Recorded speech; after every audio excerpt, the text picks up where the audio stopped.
Kita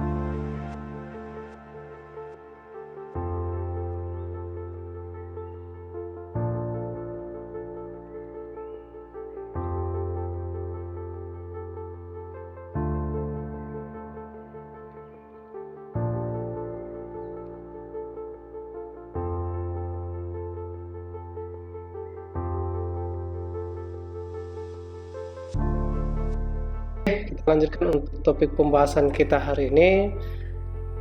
Yang kemarin itu videonya berkaitan dengan praktik penerapan dari unsur-unsur grafis di dalam sebuah desain sederhana. Ya, hari ini kita akan membahas lebih lanjut secara teoritis mengenai unsur-unsur dari grafis.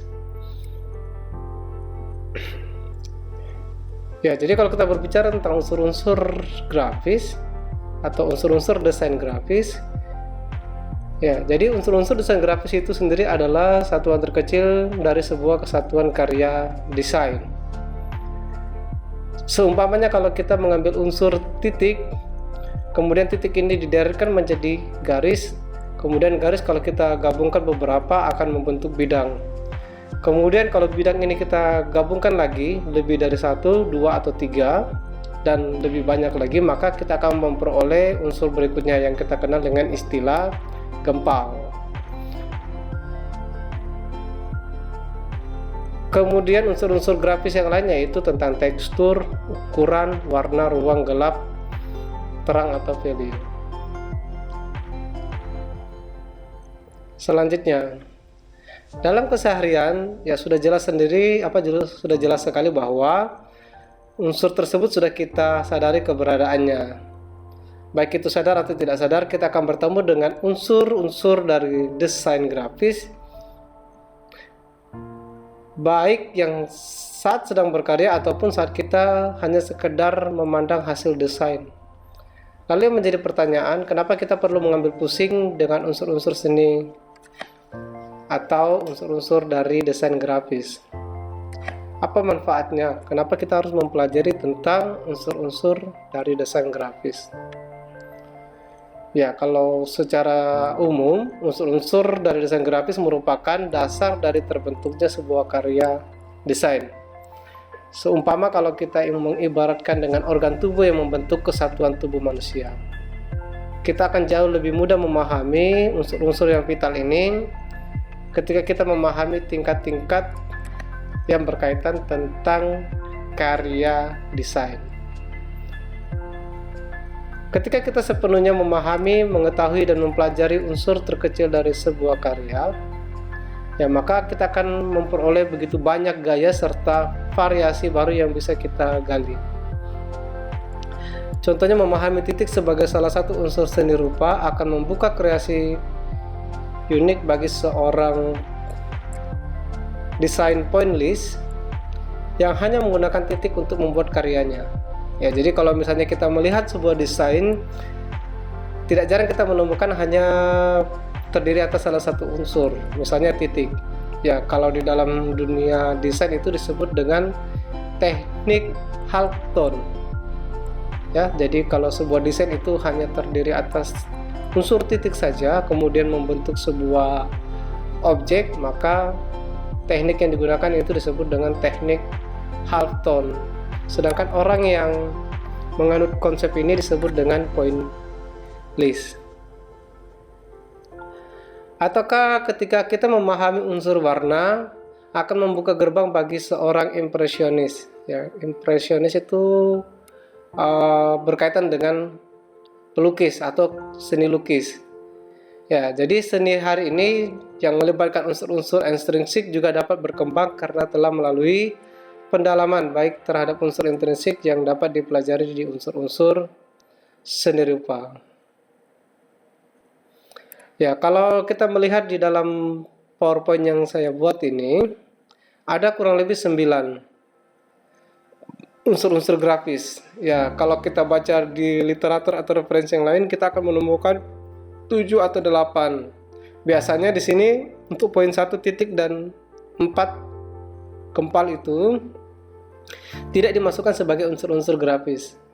Ya, masing-masing akan memberikan pendapat yang berbeda dari masing-masing ahli ketika mengelompokkan atau menjelaskan mengenai unsur-unsur grafis.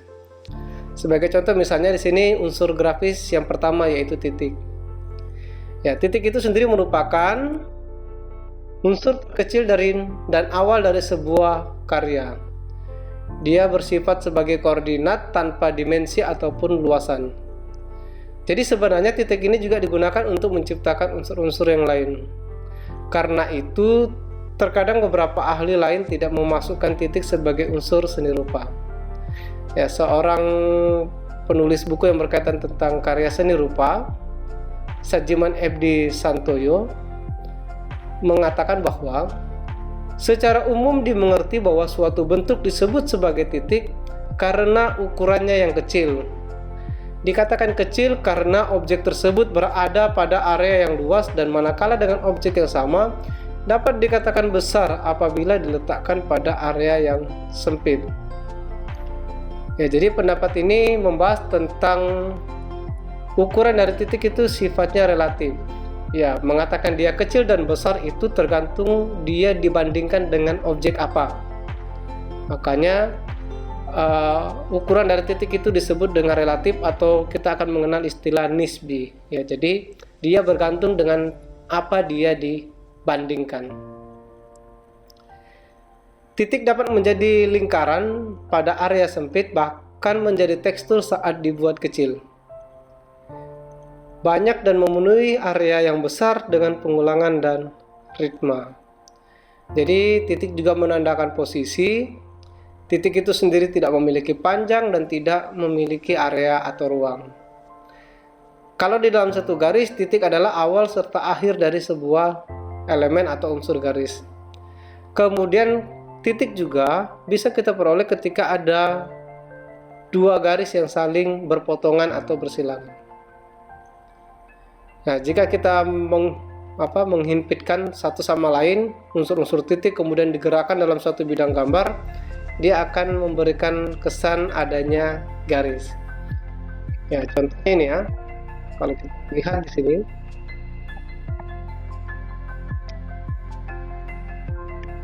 ya ini ya, vertikal. Ya, ini bapak tanda warna kuning ya, dia akan membentuk garis vertikal. Artinya kalau kita menggerakkan secara kontinu, maka kita akan memperoleh akan memberi kesan garis ketika titik-titik ini kita susun pada bidang gambar.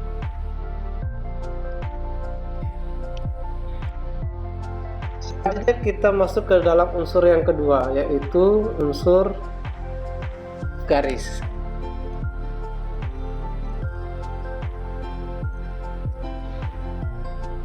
Garis adalah hubungan dari dua titik ataupun jejak titik-titik yang bersambungan atau berderet. Seperti ini tadi ya. Kalau misalnya kita melihat sebuah beberapa titik secara kontinu, kita menemukan garis. Ya, di sini karena rautnya atau bentuknya menggunakan lingkaran ya, jadi polanya seperti sekumpulan lingkaran. Garis dapat digunakan untuk berbagai hal dan salah satu unsur terpenting dari sebuah karya desain, baik itu secara langsung maupun hanya yang bersifat maya atau semu. Garis yang tidak tampak secara langsung tetapi memberikan atau membentuk kontur tertentu. Keahlian mengolah gambar melalui garis atau menggambar menjadi salah satu fundamental terpenting untuk berkarya bagi seorang seniman, dalam hal ini seorang desainer. Ya, oleh Sajiman Edi Santoyo berpendapat bahwa garis merupakan suatu bentuk yang berukuran kecil tetapi memanjang. Secara umum kita akan menemukan atau membedakan garis itu menjadi dua kelompok. Ada garis nyata dan garis maya. Jika kita menjajarkan titik-titik secara berhimpit, kita dapat memperoleh sebuah garis. Kawat listrik, seutas tali, senar gitar, dan apa saja yang mempunyai sifat memanjang, semua itu dapat kita bayangkan sebagai garis. Lautan di lepas pantai yang lurus juga dapat membentuk garis horizontal. Jika kita menggambar bentuk ruangan, kita selalu membatasinya dengan garis-garis, walaupun di sana tidak ada garis. Yang terjadi hanyalah perbedaan gelap terang. Ya, nanti kita akan bahas lebih lanjut ketika kita masuk ke dalam unsur terang gelap, value. Ya, jadi yang terjadi hanyalah perbedaan gelap terang atau value karena adanya cahaya sehingga mengesankan terbentuknya garis.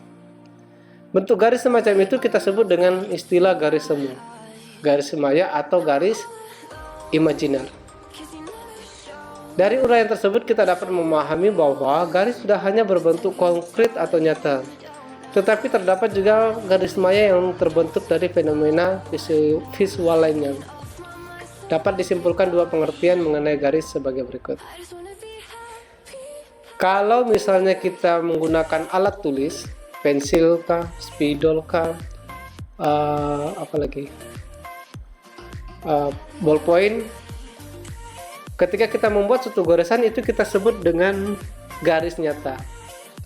Tetapi kalau misalnya kita menemukan secara visual di dalam kehidupan nyata, misalnya batas sudut ruang, kemudian batas antara dua warna, kemudian kalau kita membuat objek 3 dimensi atau rangkaian massa yang lainnya, atau misalnya tadi di dalam penjelasan sebelumnya bahwa ketika kita berada di pantai, kemudian kita melihat di arah kejauhan, kita akan menemukan garis seolah-olah ada yang memisahkan antara langit dan laut, yaitu kita sebut dengan garis maya atau garis semu. Kemudian kalau kita berbicara tentang bentuk atau raut garis, ya, sebelum kita membahas tentang raut garis, raut itu apa? Ya, jadi raut di sini adalah ciri khas dari sebuah bentuk, entah dia itu titik kah, garis kah, bidang kah, atau unsur-unsur lainnya. Oleh karena itu, raut garis itu berarti ciri khas atau bentuk dari garis. Sebenarnya secara umum raut garis itu hanya terdiri atas dua macam, yaitu garis lurus dan garis lengkung. Ya, kalau kita lihat di dalam presentasi ini, kita hanya menemukan garis yang bersifat lurus ya. Kalau misalnya garis melengkung itu ya garis lengkung, for example ya. Ini kan namanya garis lengkung ya, ini juga garis lengkung. Jadi kalau misalnya menggunakan di aplikasi bisa membuat garis dengan kombinasi dengan keyboard, kita bisa memperoleh garis lurus.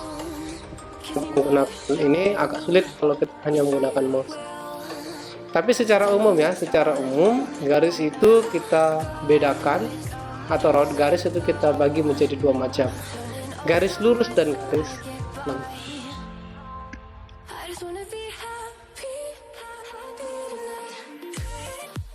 Namun lihat lebih jauh, sebenarnya ada beberapa jenis atau beberapa macam dari garis yang kemudian akan memberikan kesan atau karakter yang berbeda.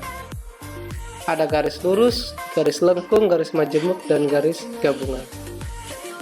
Garis lurus misalnya, yang lurus itu garis yang terdiri atas garis horizontal, ya ini horizontal ya, yang dari gambar. Kemudian yang lurus itu dengan garis vertikal, sedangkan bentuk itu disebut dengan garis diagonal. Kemudian garis yang kedua yaitu garis lengkung. Garis lengkung terdiri dari garis lengkung yang berbentuk kubah, garis lengkung berbentuk busur, ataupun garis lengkung mengapung. Ya, barangkali begini kali ya kalau misalnya saya buat.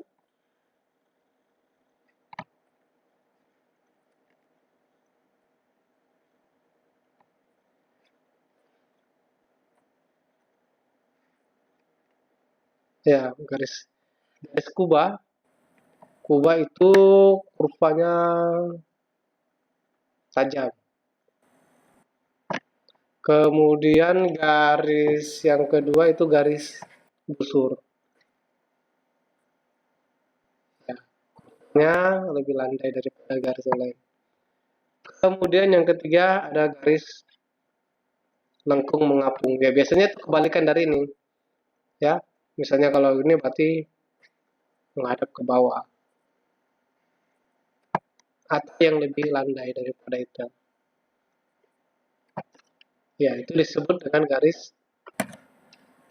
lengkung mengapung. Selanjutnya garis yang ketiga adalah garis majemuk. Jadi garis majemuk itu dibedakan lagi menjadi dua.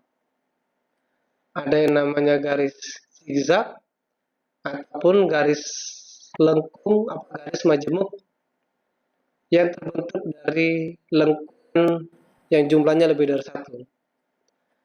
Ya, kalau sebenarnya kalau mau lebih jelas ya nanti dibuat sendiri dia garis zigzag ya zigzag. Ya, ini ya garis zigzag. Terserah bentuknya mau bagaimana. Kemudian yang garis yang kedua ada yang disebut dengan garis berombak. Ya, ini contohnya kalau kita buat garis apa namanya osiloskop gelombang, ya itu disebut dengan garis lengkung. Yang paling lazim ya begini kan bentuknya, lebih dari dua garis lengkung, 1, 2, 3. Atau misalnya yang bentuknya vertikal. Ya, tidak jarang kalau kita membuat desain kita akan menemukan ya beberapa desain itu lebih bagus kalau kita padukan dengan garis majemuk. Ya, kadang juga cukup dengan garis lurus atau garis lengkung.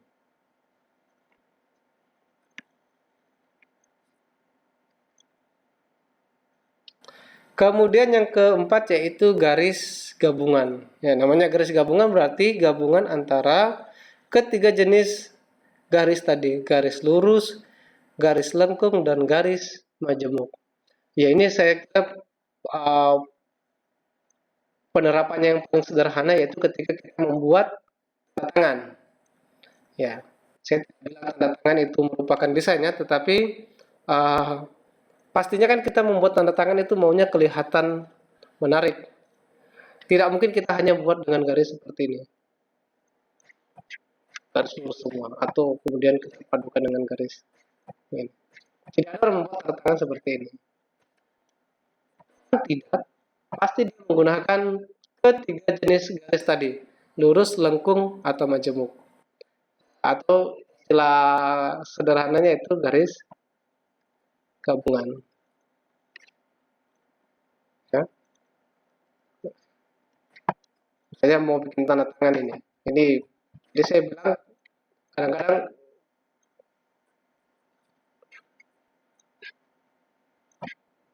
kan ada garis lurusnya, ada garis lengkungnya, kemudian ada garis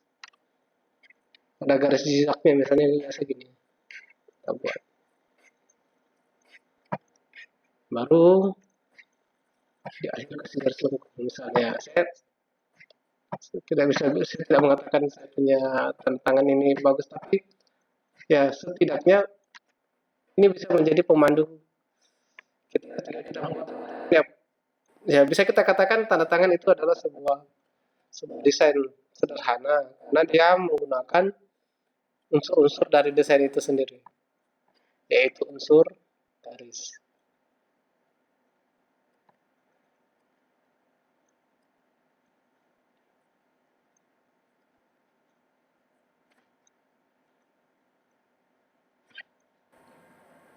Kemudian arah garis.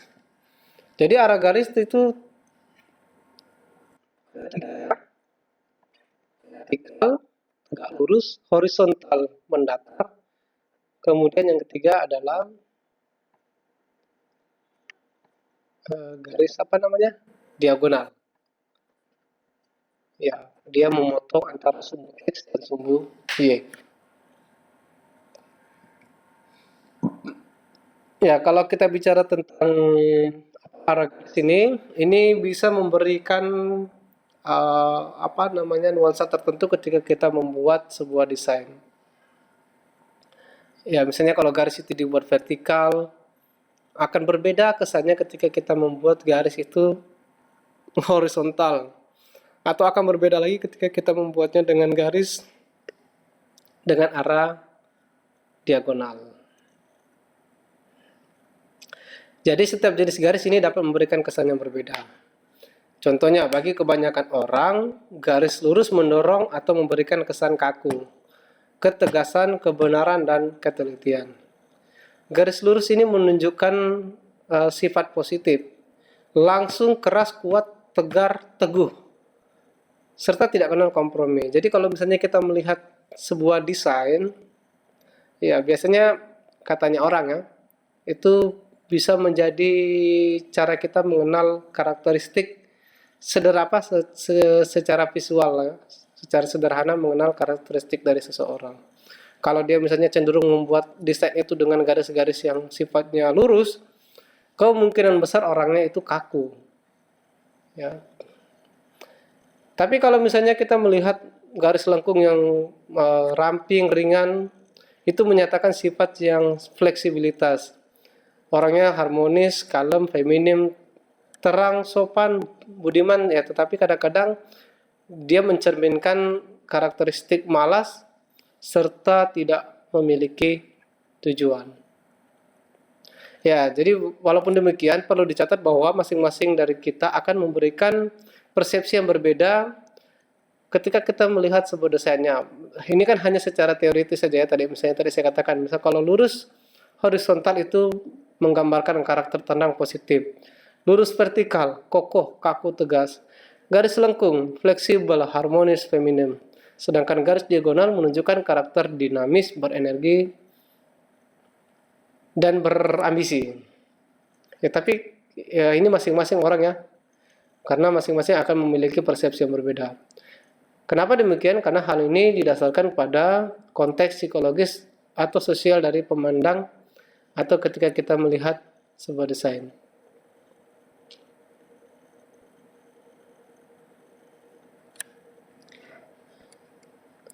Ya, jadi pada hakikatnya kalau misalnya kita menggabungkan beberapa garis, contoh ya, dua garis vertikal,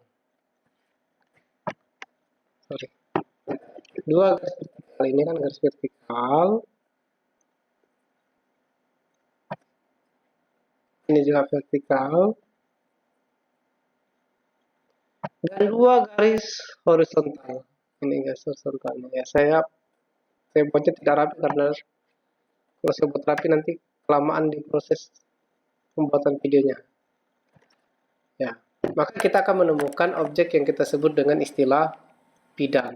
Berarti ini bidangnya adalah persegi 4. Kalau misalnya dia begini, garisnya terdiri atas dua garis lengkung, satu dan yang satu lagi menghadap ke bawah. Kita akan menemukan bidang yang berbentuk oval, lingkaran, atau elips. Atau kita menggabungkan tiga garis lurus. Satu, dua, tiga. Oh, salah.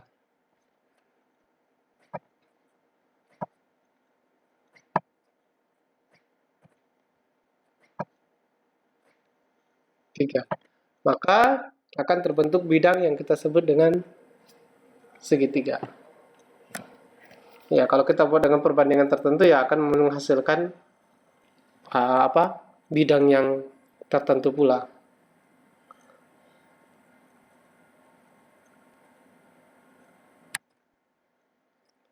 Selanjutnya kita masuk ke unsur yang ketiga, itu bidang. Bidang atau plane adalah medan atau garis pergerakan yang dihasilkan dari suatu garis. Ya, bidang ini kalau kita melihat dari dimensinya hanya memiliki dua dimensi, yaitu dimensi panjang dan dimensi lebar. Jadi bidang ini memiliki posisi dan arah. Ya, contohnya ini ya. Ini bidang, ini juga bidang, ini bidang, ini bidang segitiga, ini trapesium. Ya, jadi tergantung ya. Bidang merupakan garis yang ujungnya saling bertemu dan membuat area itu tertutup. Ya, jadi kalau kita menyederhanakan istilah bidang itu ya, jadi harus dia dari beberapa garis dan kedua ujungnya itu saling bertemu. Misalnya begini, saya buat seperti ini.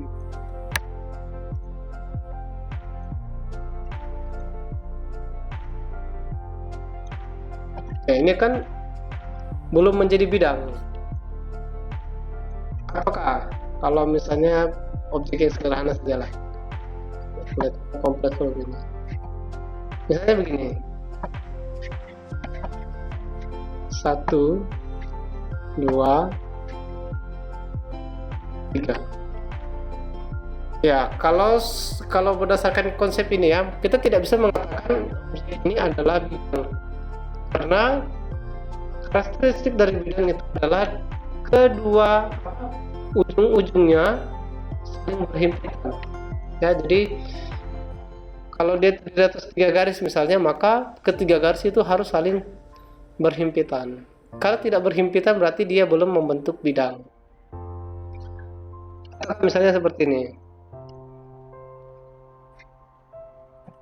1, 2, 3, 4. Ya, ini tidak bisa kita katakan ini jajaran genjang. Kenapa? Karena tidak mencapai kriteria bahwa ke seluruh dari ujung garis itu saling bertemu. Jadi bisa kita katakan ini jajaran genjang kalau misalnya seluruh ujung-ujung dari garis ini bertemu atau berhimpitan. Ya, itu bidang.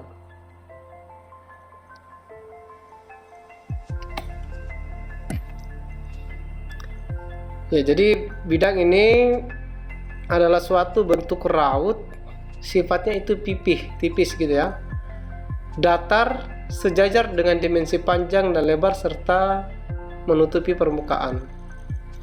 Ya, kalau misalnya ini kita lihat di dalam konteks kehidupan nyata, raut atau bentuk dari bidang itu bisa kita lihat dari triplex, kertas, karton, seng, papan tulis, atau semua benda-benda yang bentuknya atau memiliki raut mendatar. Kemudian berdasarkan bentuk dari bidang itu sendiri, maka secara umum bidang itu kita bagi menjadi 2 raut ya. Raut bidang itu kita bagi menjadi 2. Ada raut bidang geometri dan non geometri. Ataukah kita juga menemukan istilah bidang yang bersifat maya. Ya, bidang yang bersifat maya berarti kita melihat sebuah bentuk nyata, kemudian kita menganggapnya seperti gambar yang kalau kita buat di atas media ya, atau kita gambar di kertas. Contohnya kalau kita melihat kertas itu ya, bentuknya segi 4 itu kita sebut dengan berbentuk segi 4 maya, karena dia hanya nampak secara visual nyata, tetapi itu bisa kita buat bentuknya di atas media gambar. Bidang geometri adalah bidang yang teratur, dirancang dan dibuat secara sistematis. Sebaliknya berlawanan arti dengan non-geometri. Jadi kalau bidang non-geometri itu bidangnya tidak teratur serta dibuat tanpa perhitungan tertentu. Ya, bidang geometri ya misalnya segitiga, segi 4, jajaran genjang, layang-layang, bola ketupat, trapesium, dan lain sebagainya. Tapi kalau misalnya ada bidang kemudian tidak memiliki tidak dibuat tidak berdasarkan perhitungan tertentu ya, maka kita katakan bentuk bidangnya itu adalah non geometri. Ya, kalau kita belajar lebih lanjut tentang berbagai macam raut bidang, maka raut bidang itu dibedakan menjadi 5. Ada raut bidang geometri, raut bidang organik, raut bidang yang bersudut-sudut bebas, ataupun raut bidang gabungan. Nah, jadi ada 4 ya. Raut bidang geometri, raut bidang organik, raut bidang bersudut bebas, serta raut bidang gabungan. Selain bentuk bidang yang rata, sejajar dan nyata, terdapat bidang yang bersifat maya. Ya, tadi saya sebutkan ya. Bentuk bidang yang seolah membentuk sudut pandang dengan membentuk perspektif lain dari hasil bidang lain. Biasanya, bidang maya dibentuk oleh negatif space atau ruang kosong ya. Misalnya, kalau kita membuat objek ini nih di dalam kamarnya, yang ini sepeda ini merah dan segitiga di atas. Maka yang ada di sini yang warna putih ini bisa kita katakan bidang maya dengan raut bersifat maya.